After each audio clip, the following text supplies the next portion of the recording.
Hey, what's going on, guys? It's Ryan here from Game Essays, and it's time. It is finally time to do my favorite Zelda games tier list 2022 edition. We know next year with Breath of the Wild 2 hopefully coming out, that could recontextualize everything. So if that's the case, I will do another tier list next year. But for now, these are going to be ranking my favorite Zelda games. We're going to rank all the games from basically favorite to least favorite through all of the different tiers.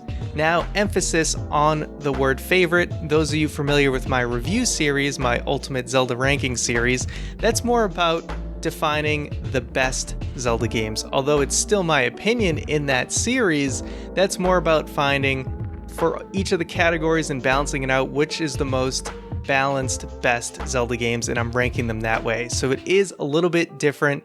So even if a game may not make sense to be in the S tier based on the categories in my review series, they may still be S tier here because I just really like them for whatever reason. With all of that housekeeping out of the way, we're just going to go through each of the games in release order. So let's get started.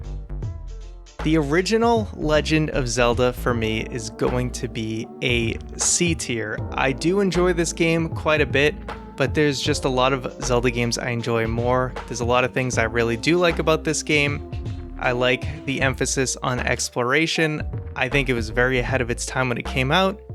However, I just find the dungeons to not be super enjoyable once you get to the harder dungeons in the game. Some of the early dungeons are fun, but it gets very brutal towards the end of the game, and it's not as enjoyable, but still a great, fantastic game. Zelda 2, I am also going to put in the C tier. At one point, I actually did enjoy Zelda 2 more than Zelda 1.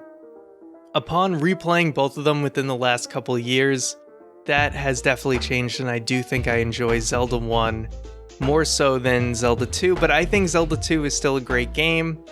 Again, both of these games I need a guide for to fully get through, but with that guide, I actually do enjoy them a lot. Zelda 2 is definitely underrated. I think the combat is better than the original Legend of Zelda. However, the enemies are a huge problem in Zelda 2. They just make them very, very cheap. They have some incredibly odd patterns that I've never seen any other video game use for enemies in similar games in style to Zelda 2.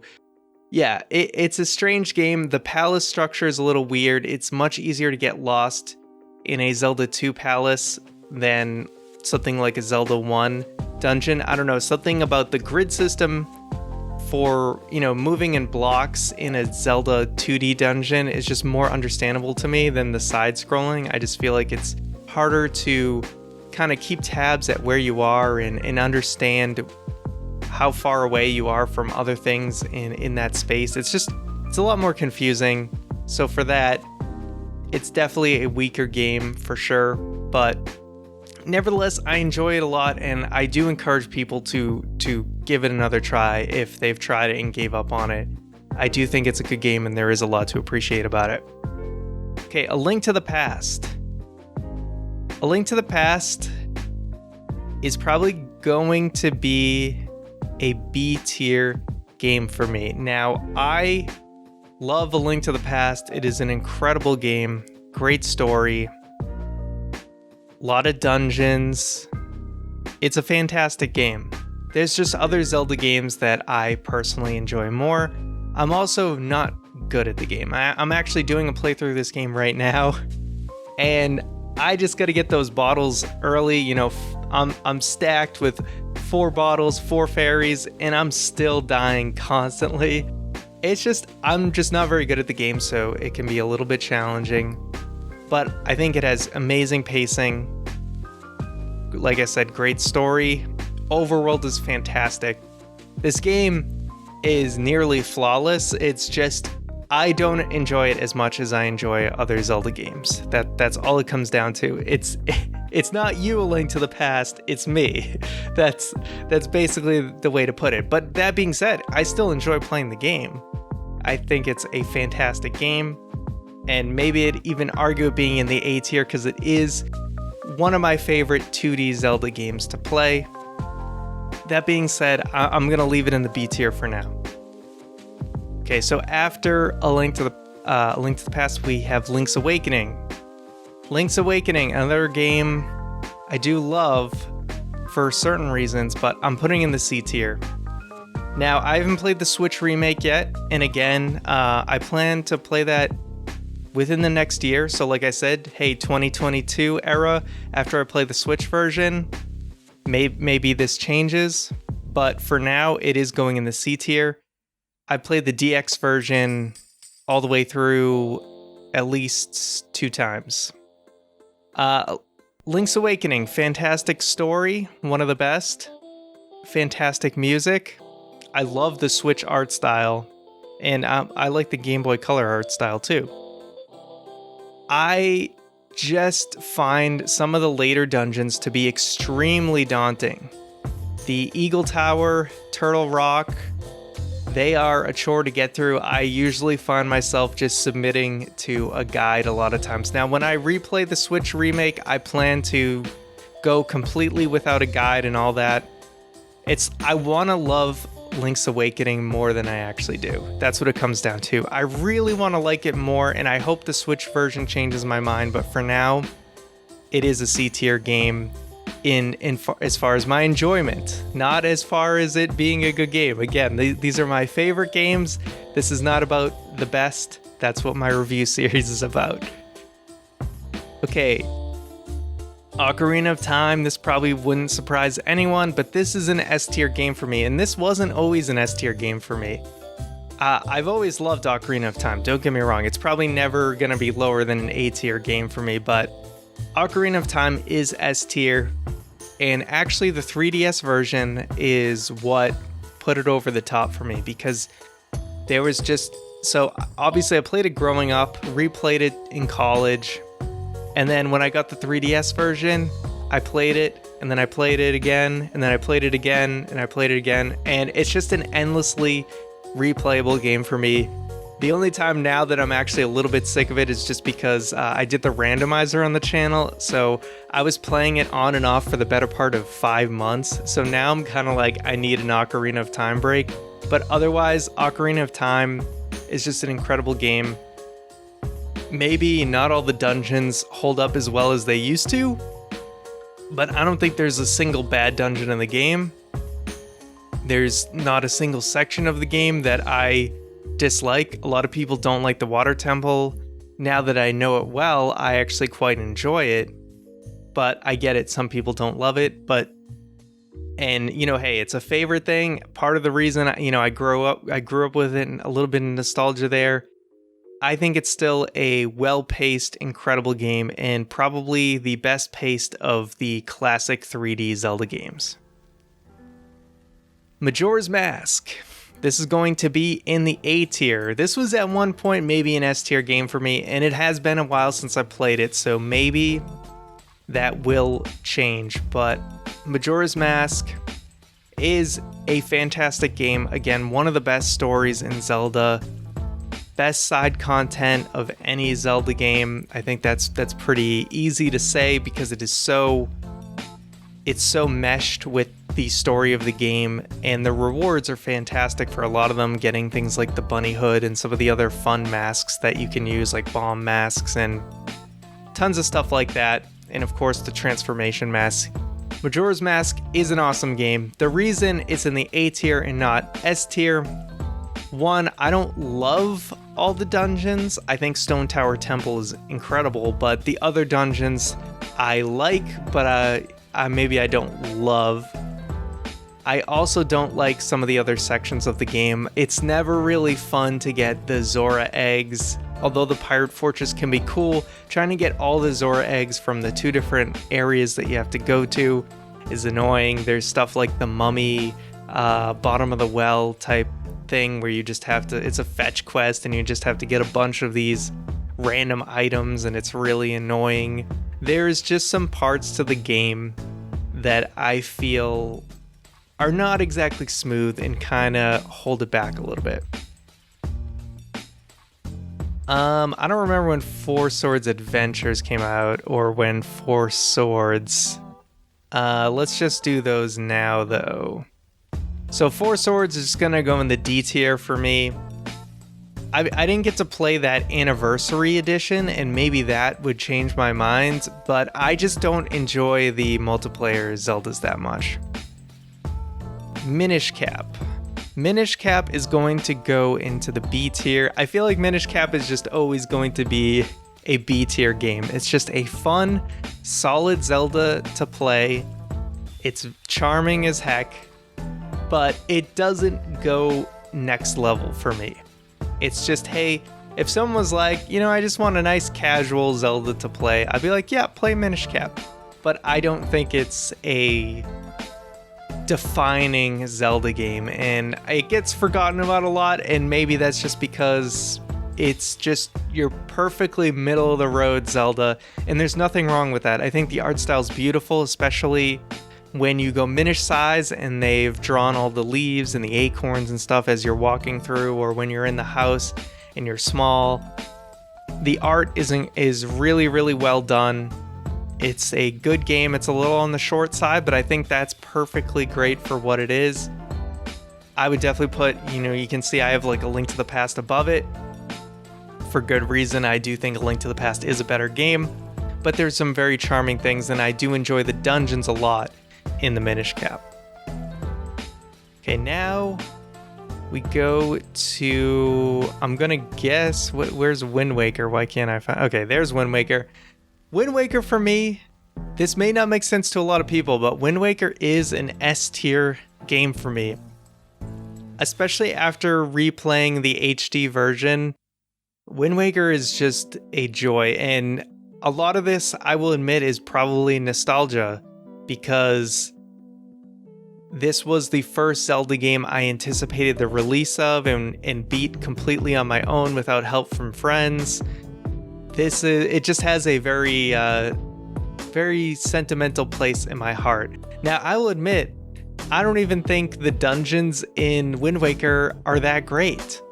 I love the story. It's my favorite story in Zelda. It's my favorite music in Zelda. And it's one of my favorite art styles, if not my favorite art style, especially with the HD version, took it to the next level. Although Link's Awakening is definitely rivaling it with the Switch remake, because that art style is out of this world. But it has those factors and the nostalgia, and that's what puts it over the top. So even though I think the dungeons are not that amazing, I just think that it's just such a blast for me to play, and I feel like I could, if you put that game in front of me, I feel like I'd just play it and wouldn't want to get up from playing it. Like, I would just want to play it all the way through. It's just an enjoyable experience for me, even though I understand that it has a lot of problems and almost feels unfinished at points. It has a ton of problems, admittedly, but it's still just a very meaningful game for me, and that's why it's at the top. So admittedly, it's far from the perfect Zelda game, and you can watch my review to see from a more, although still biased because it's my opinion, but from a more like defining it as how good of a Zelda game it is, you can see my thoughts on that. Okay, Four Swords Adventures, D tier. I've definitely put it above the original Four Swords. There's nothing inherently wrong with this game for what they're trying to do with the multiplayer thing. I just don't find it very fun. That's really what it comes down to. This is one of two Zelda games, and hint hint, the other one's also a multiplayer game, that I have, one of two Zelda games I've never beaten. So let that speak for what it is. Okay, after Four Swords Adventures, what did we get? Was it Twilight Princess? Oh wait, I totally skipped the Oracle games, by the way. So let's jump to the Oracle games. Oracle of Seasons is going to be in the C tier. I'd probably put it just behind Link's Awakening. Oracle of Seasons, one of those games, again, much like Link's Awakening, I feel very similar that it is, although I think Link's Awakening has a much better story and much better charm. Seasons, I think the mechanic is very cool with changing of the seasons, but it never really evolves throughout the game. Once you kind of figure out the season mechanic in the overworld, it's kind of just the same puzzles until the end of the game. They don't really take it to the next level. The story is also probably one of the worst stories in any Zelda. They kind of just do the setup at the beginning, then you literally just go through 8 dungeons, and then have the finish of the story at the end. There was no midpoint, nothing. It was weak in that respect. But the dungeons are pretty good. Some of them are a little daunting, like spending over 2 hours in one dungeon, like the second to final dungeon, and then spending another 2 hours in the final dungeon of the game. It's a little brutal.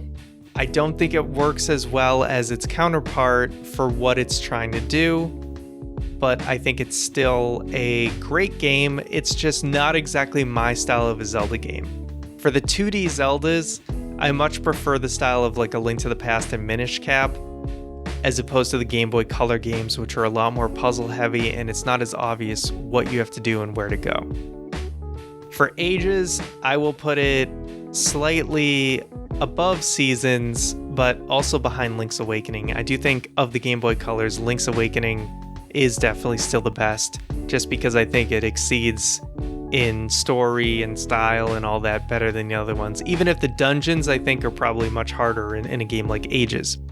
Ages has a much better story than Seasons. There's actually stuff going on throughout the entire game, so it does a way better job. I probably enjoy the dungeons a little bit more in Seasons though, because when I was talking about the Seasons dungeons being daunting and brutal, Ages takes that to the next level, and Ages also takes it to the next level with even getting through the overworld. Like, getting through the overworld can sometimes be brutal with the amount of puzzles. It uses the time mechanic way more than Ocarina of Time ever does, and that's its best friend, but also its worst enemy, because yes, the back and forth between time was kind of used minimally in Ocarina, but the amount that they use it and the complexity that they add to Ages can make for some really cool stuff, but sometimes it gets to the point of frustration, at least for me. And Ages is one, again, where I was frequenting a walkthrough, although when I go back to it, I'm going to try my best to do it, to go without, and see how well I do. Okay, Twilight Princess. Twilight Princess, for me, will go in the A tier. I just replayed this again. I just did the review for Twilight Princess, so definitely check that out, and I'll probably plug it again at the end of this video. Twilight Princess, terrible beginning of the game. I love every single dungeon in this game, but the beginning is just, it's too slow. It doesn't work for me. They introduce a lot of characters that don't end up being that important at the end of the game. That's my biggest problem with it. Once you pull that Master Sword, game is a blast the rest of the way. It just stumbles really, really hard in the first half, so I cannot, in good conscience, have it at the S tier. Okay, Phantom Hourglass. Phantom Hourglass for me is probably at the lower end of B tier.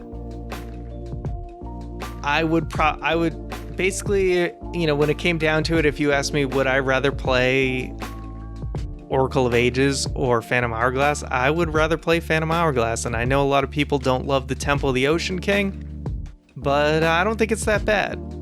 And it's certainly not as daunting as something like Jabu Jabu's Belly in Oracle of Ages, so I would rather play Phantom Hourglass. I think it's a solid game.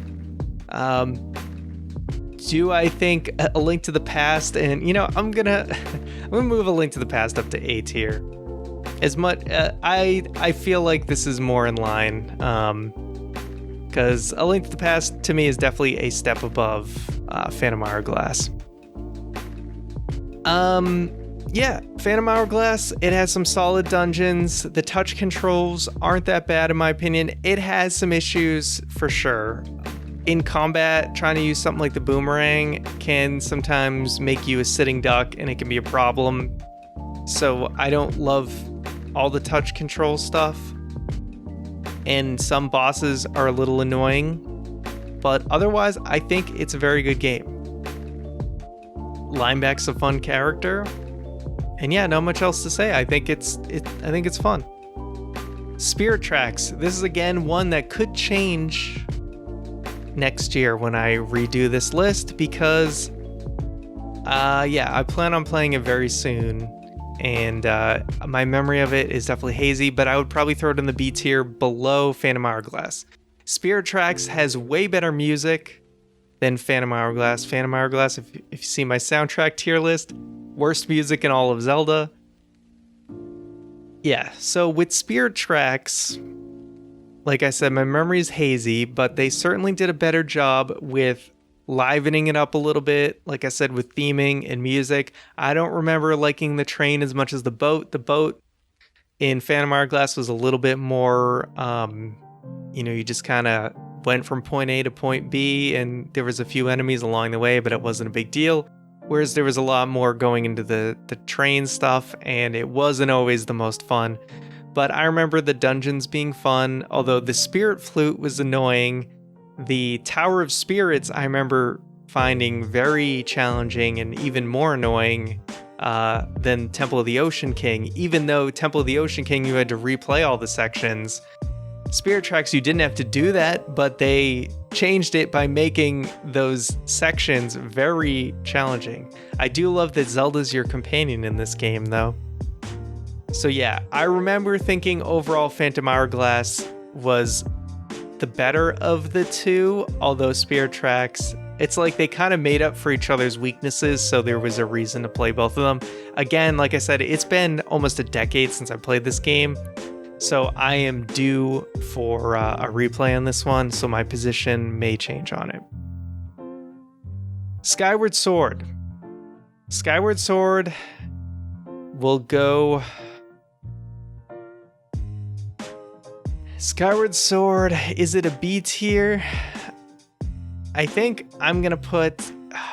I don't think it's that bad. I'd probably put Skyward Sword at the low end of A tier. It's a tough one. I almost feel like I need another category or something. I feel like I need something almost in between A and B, but I'm just gonna say it's a A- game. And this is 100% because of the HD version. Even though the controller controls are not the most amazing thing, I still like them more than the motion controls. And, I thought that wasn't going to be the case. When I played the game, I started out with the motion controls and then I tried out the controller expecting to go back to motion, and I never did. And all the little cleanups that they did for Skyward Sword HD just makes it a much more enjoyable experience. Being able to go through the dialogue faster, getting rid of some of Fi's interrupts were all massively great improvements. And it just made me overall like the game a lot more. So I think it's still probably my least favorite of the 3D Zelda games. But I definitely think that I see it a lot more favorably now. And it also has some of the best dungeons of any Zelda game. And I also think the Lanayru Sansi section is one of the best sequences of any Zelda game. From the second you get to the Lanayru Sansi up until just before the boss of the sand ship is like peak Zelda. So there's some amazing stuff. So I do feel like an A- is warranted. A Link Between Worlds. A Link Between Worlds is an absolute fantastic game and also goes up in the A tier. Potentially my favorite 2D Zelda game because it does all the great stuff of A Link to the Past, but also with this really fun mechanic of going into walls. And I didn't think that would be as amazing as a mechanic as it was, but it is one of my favorite gimmicks that they've ever done for a Zelda game. It has a ton of great dungeons that like allude to A Link to the Past, but totally stand on their own as their complete own thing. The story, I think, is maybe just a bit too derivative of A Link to the Past, but other than that, this game is an absolute blast, and I think one of the it should be talked about more, but again, it will always kind of be in the shadow of A Link to the Past, but I actually do enjoy it more than A Link to the Past, which may be blasphemous to some Zelda fans out there, but even though A Link to the Past was the first Zelda game that I played and the one that the music of A Link to the Past was the thing that initially captured me about Zelda, I don't have as much nostalgia for it because I never really got far in that game until much later in my Zelda playing life. So finally, we end on Breath of the Wild, the newest Zelda game still. Where do I put Breath of the Wild? If we were talking just our first playthrough, Breath of the Wild would be an S tier game for me, because that first playthrough was one of the most magical experiences that I've had playing a video game. But if we add in the fact that upon replaying, I just don't think Breath of the Wild hits the same. That being said, it is still up there as, maybe I'd put it just behind Majora's Mask. It is still up there in A tier as an absolutely incredible game that deserves all of its praises, because like I said, that first playthrough is one of the best experiences. And before Breath of the Wild came out, I was playing a lot of games like Hearthstone and Overwatch and basically all the Blizzard stuff, I guess. But I was playing a lot of like more competitive multiplayer games, and I hadn't played a single player game in a while, and I thought I was kind of done with that. I'm an adult now and I don't really have time for that, so I'm just gonna play these short, quick games because it's easy to get in and out of a game and whatever. I don't have time to sit down and play this 20-hour game. And it was really not that I didn't have the time, it was more that I didn't want to make the time for a game. There wasn't a game that captured my attention enough to want to dedicate that time. But Breath of the Wild completely changed that, because I sat down, I would come home from work, I sat down and played that game, and I basically wouldn't get up from my chair until it was time to go to bed and go to work and do it over again. The game just completely engrossed me for about a week and a half, and it was an incredible experience. But like I said, after that incredible experience, upon replaying it, a lot of it doesn't hit the same. And I'm not saying it's bad upon replay, but it definitely has higher diminishing returns, I think, than most Zelda games upon a second playthrough.